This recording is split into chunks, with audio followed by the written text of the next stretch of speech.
everyone.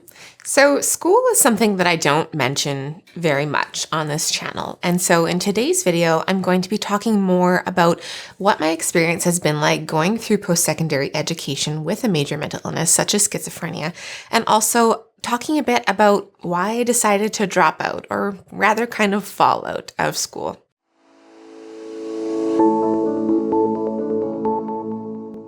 Hi everyone, and welcome back to the Living Well with Schizophrenia channel. If you're new here, my name is Lauren and I make videos about what it's like to live with schizoaffective disorder or schizophrenia. And if you would like to see more videos like this one, please make sure to subscribe to our channel. And also, if you want to help support the creation of future videos like this one, please make sure to check out the link to our Patreon page. It's in the description below. Something that we're now offering to our Patreon subscribers is access to a private community server on Discord.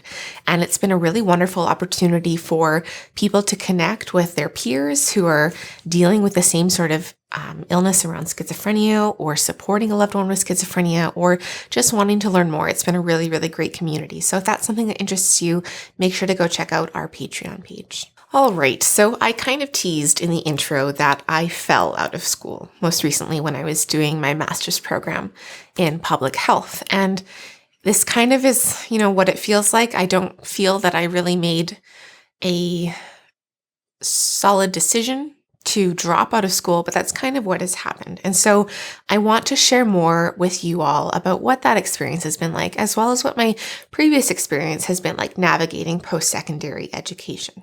All right, so probably actually important to go back to high school, and the start of when I started to kind of struggle with school. So that was when the first kind of negative symptoms of my illness started appearing, and I was presenting a lot like depression. And I just kind of lacked interest in school, and I just didn't care very much. And so I skipped a lot of school. This, obviously led to lesser performance in school and some struggles and difficulties with some of my teachers kind of navigating what that was all about and whatnot. This kind of was alleviated a little bit when I started post-secondary because I was able to focus on subjects that really interested me. So I started at the University of Alberta taking political science and psychology, and this went okay, but I was still struggling with symptoms that I wasn't getting help for at the time. And so, my performance wasn't the best when I started out university, and it was kind of like this limp into post-secondary education. This kind of kept going until I decided what I really wanted to pursue was a career in social work. And so I had to switch universities because the University of Alberta didn't offer a social work program. And I decided to continue my studies at the University of Waterloo, which is in Ontario, which is a few provinces away. So that included a major move across the country to finish up my first degree program there, which was a Bachelor of Arts in Social Development Studies. And, again, like I said, it helped that I was really interested in the topics that I was taking, but I was still grappling with, symptoms of depression and the negative symptoms, ultimately, of schizoaffective disorder at the time. I just didn't know it.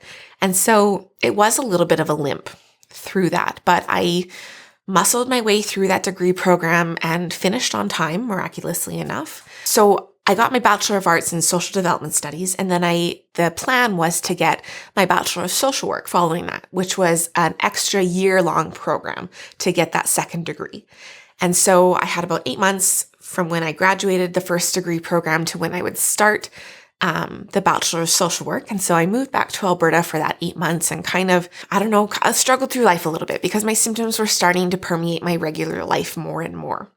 But I, decided to keep going with the plan and to move back to Ontario in the fall of 2013 to start my Bachelor of Social Work degree there. And, it was really rough. It wasn't that I found the actual coursework very difficult. I really didn't. I excelled at it. I was good at it. I was passionate about it, and I could do what was required of me, not necessarily following through on assignments and whatnot, because that was where things kind of started to fall apart.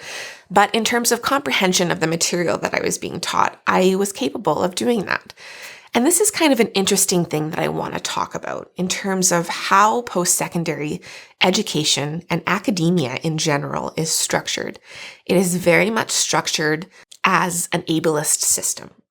And I want to bring someone onto the channel to talk more about what I mean by this concept of ableism.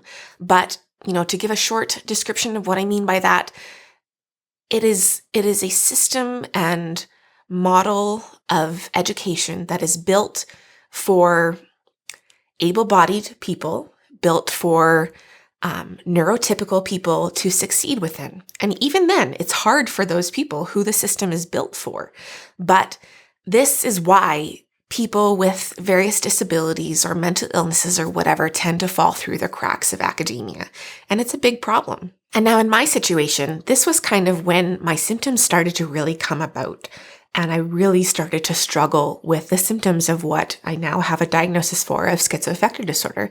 And it's really important to note that the common age of diagnosis for schizophrenia or for illnesses similar to it is late teens to early adulthood, which is exactly the time frame that people are in post-secondary education for. And so I think we really need to do a better job in terms of our education systems and academia to support these people who are potentially going through these added life challenges.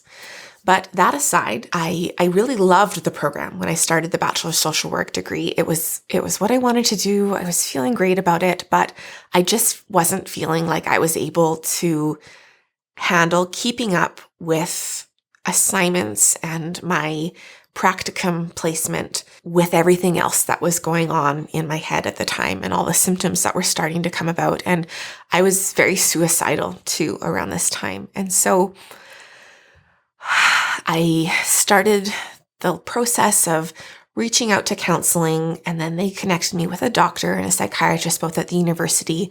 And, we tried to kind of limp through again the first part of my degree program, and ultimately it just crumbled. And it was when I was hospitalized for a suicide attempt in January 2014, so about not quite halfway through that year-long program, that it became obvious to the people, to my professors, to my classmates, to the people who were working at this school, that something was wrong and that I needed extra support. And so, maybe it was very lucky that I was in a school of social work and surrounded by, bleeding heart social workers who really empathized with what I was going through.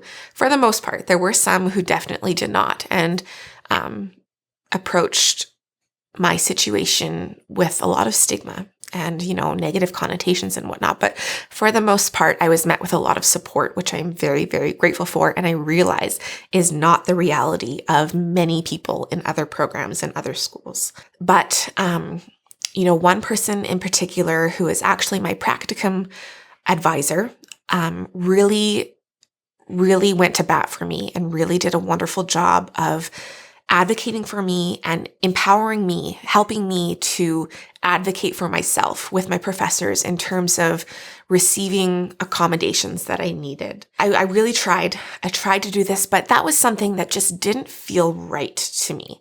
It didn't feel right that I was getting accommodations. It felt like I was almost cheating in university or that I didn't deserve these accommodations. And that was something that I grappled with for a very, very long time. I had a lot of shame around that and a lot of self-stigma that I was asking for, special privileges or whatever is what it felt like. But I think what's really important and what I now understand is that, people are different. People have different struggles. People have different ways of learning and of being productive and of contributing to society. And so, of course, some people are going to need accommodations, especially within this ableist system that academia is. So ultimately what happened was I ended up having to take a leave because I couldn't keep up. I couldn't deal with the shame and the pressures of school along with figuring out my mental health at that time. So I took a little bit of time off and gradually, with the help of the people who were advocating for me within the school, returned kind of part-time and took it more at my own pace. And I ended up finally graduating with my Bachelor of Social Work after 3 years. And, it was supposed to be a 1-year program. And so I struggled a lot with the fact that I ended up taking 3 years to get through it. That felt like a failure on some level for myself. And it felt like that accomplishment was worth less because I didn't do it in the time frame that I had set out to do it. I didn't do it to the unrealistic standards that I had set out for myself. And so it took a while to understand that, like, hey, no, I did this. I earned this. None of my professors just gave me a blank check for any of the classes that I did. They made sure that I really understood the material, and they worked with me to find different ways of assessing that. So when I was having a really hard time with writing long pieces, like long assignments, long essays or whatever, I just couldn't seem to do it. I just had this mental block. One of my professors decided to sit me down and kind of interview me about the material instead. And I was able to do that no problem. And, she was impressed with the comprehension that I had around the subject matter. It just took a little tweaking to figure out how I could present that in a way that my mind was able to. And so that's really what accommodations boiled down to, is really figuring out with your professors or with your boss or whatever, in other situations too, how to do the same work still and, have the same end result, but maybe looking a little bit different. So maybe like the verbal interview as opposed to a written assignment, as an example. And so it took me a while to understand that, I did the work. I put the work in. I learned what I was supposed to learn. I learned far more than I was supposed to learn. I think I learned how to be a better social worker because of what I went throughout the degree program and the examples I had of people trying to help me through it and trying to advocate for me and help myself advocate for myself and just find different ways of doing the same thing. So that was wonderful. I graduated with my second degree, Bachelor of Social Work. I won't get too much into what happened in life between that and my master's program, but a lot happened. I eventually got to a place where I felt stable enough to continue with my education because I always wanted to get into research. And for that, you need, further education than just a bachelor's degree. And so I really loved healthcare, mental health. And so I decided to pursue a Master's of Science in Health Policy Research at the University of Alberta, so back in Alberta. And this is a 2-year program, which has a thesis component. So the first year is kind of classwork, and then the second year is primarily thesis work. And so I was really, really excited about this. This was totally what I was into and what I wanted to do and what I wanted to pursue. So I was really excited and feeling great about starting this program. And I started it in the fall of 2018. It started out okay. I felt like I could manage the classes okay to begin with. My relationship with my supervisor, my thesis supervisor, was a little bit of a contentious one and a stressful factor throughout my time at the university. I didn't disclose to her at first about my mental illness, or about, that's something that I probably should have done in hindsight, is just been forthright about my mental illness and, so that we could open up those conversations around potential accommodations. Because if I learned anything from my Bachelor of Social Work, sometimes I need those accommodations. And again, it's not that I'm doing less work or asking to do less work. It's just that my brain works a little bit differently sometimes. And some of the tasks need to be reworked in order to take that into account.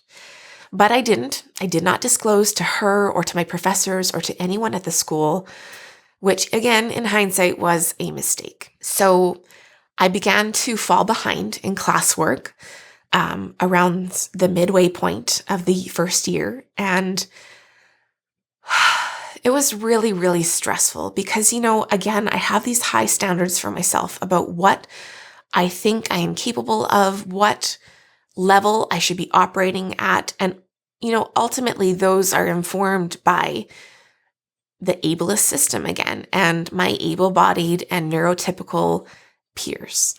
And that is doing myself a huge disservice, but I fell into that trap again of comparing myself to people who didn't have the same added difficulties as I did. And so I began limping hard again.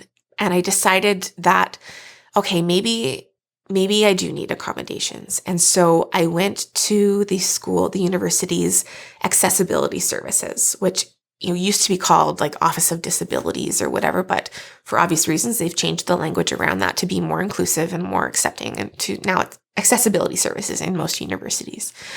All they were really able to offer was writing letters to my professors asking for extensions on assignments, which, when that was presented to me, I was like, okay, sure, yeah, just give me more time. I can do this still. But that wasn't getting at the root issue. The root issue was just that I wasn't capable of doing assignments in that format at that time. And so giving myself more time was really just giving myself more time to stress out and to get a huge amount of anxiety around school built up, and then to disappoint myself again and disappoint my professors again and disappoint my peers that I was working on group projects with again. And so it's not really much of a surprise that this just didn't work. So communication with my supervisor was always not the best. And I should have just realized that we weren't a good match and sought out a different supervisor. But again, to me, in my mind, that felt like a failure, that I wasn't able to make it work with this supervisor who, seemed like she had great opportunities for me and seemed like I should be able to work with. But ultimately, it got to a point where I was struggling so much that I decided that I needed to tell her what was going on, because she was starting to get letters from my professors like, what's going on with Lauren, and she was getting frustrated and angry with me because she had no understanding of what was going on. She just saw that I was being a poor student and I was failing in these classes and I was falling behind with work with her, and I wasn't really understanding what she was wanting me to do most of the time. And so just wasn't keeping up, generally speaking. And so I decided that it was time to let her know that I had a diagnosis of schizoaffective disorder and that unfortunately it affects how I'm able to approach school sometimes. And, she is a professor. She does a lot of research and work to do with mental health. And she is a professor in the School of Public Health. And she just didn't really seem to understand at all. She actually asked me when I told her what my diagnosis was, if that just meant that I have a lot of anxiety sometimes. And I was like, yeah, and some other stuff. But, I didn't get too much into it because I was embarrassed. It just didn't feel good. It didn't feel like a good exchange. And so I ended up deciding that I needed a break from school. I needed to take a leave. And so I made a deal with the dean of education that I would take a medical leave of absence from school. And I would also take that time to finish outstanding assignments that I had from the previous semester. And, life kept going, and I never really got to a place where I felt comfortable going back into that system of that degree. I just didn't feel supported. I didn't feel like it was an appropriate environment for me, which was really, really hard to come to terms with. And, honestly, I still haven't come to terms with that. I would love to go back to school at some point, but for a lot of other reasons with life, but also because the way that degree program is structured currently is just not compatible with my needs and with what I can feasibly do. And so it's been 2 years now since I took a leave and I still haven't gone back. I know it's on me to pick things back up again and to, talk to them about what I need and stuff, but no one has really reached out to me. My supervisor, I haven't heard from my supervisor since I took the leave of absence. She's never checked in or anything. And, again, okay, that's fine, but it's just further showing me that academia and the education system right now is a little bit cutthroat and is very ableist and just doesn't do a very good job of accommodating people with different needs. All right, so that's kind of where I'm at in terms of my post-secondary journey through things. And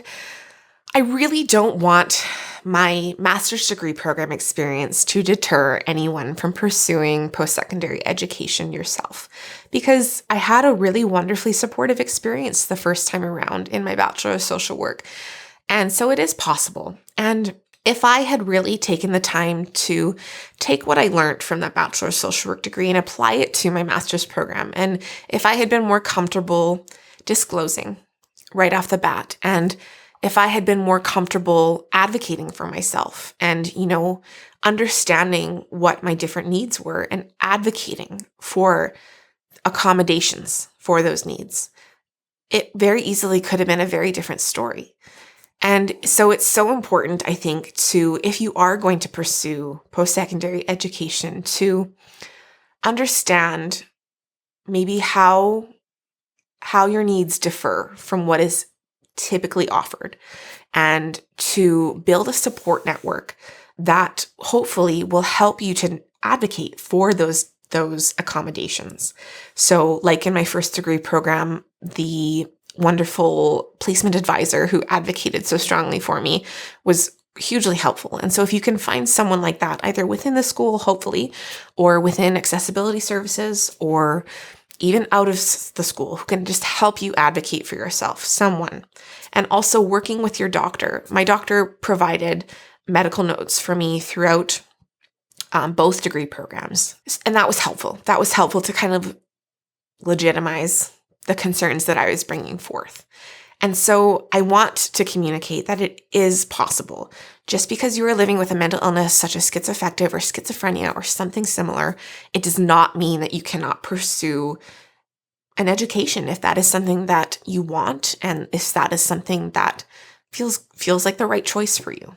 And I think something interesting to kind of bring your attention to and to point out is that universities are very much capable of providing these accommodations for students. What we've seen in the last year is students with various disabilities have been asking for accommodations to have more schooling accessible online for years. And all of a sudden, when everyone needed these accommodations, it was a very quick change to get everything online when the pandemic started. So it is within the means of these universities and these institutions to provide these accommodations.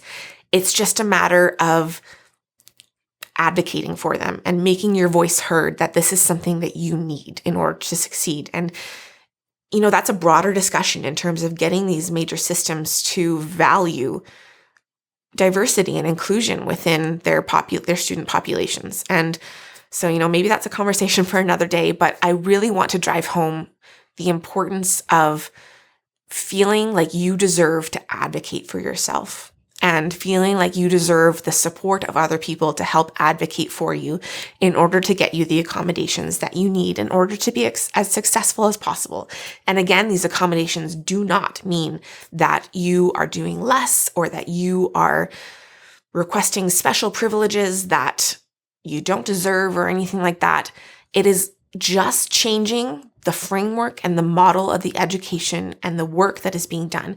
It is not changing the end outcome. All right, so that was kind of a long tale of my experience with education, but I felt that it was important to communicate what my experience has been like, because I think that a lot of times people who are living with mental illnesses such as schizophrenia often get either explicit or sometimes implicit messages that academia is not for them, that they will not succeed in pursuing a post-secondary education. And that's just not the case,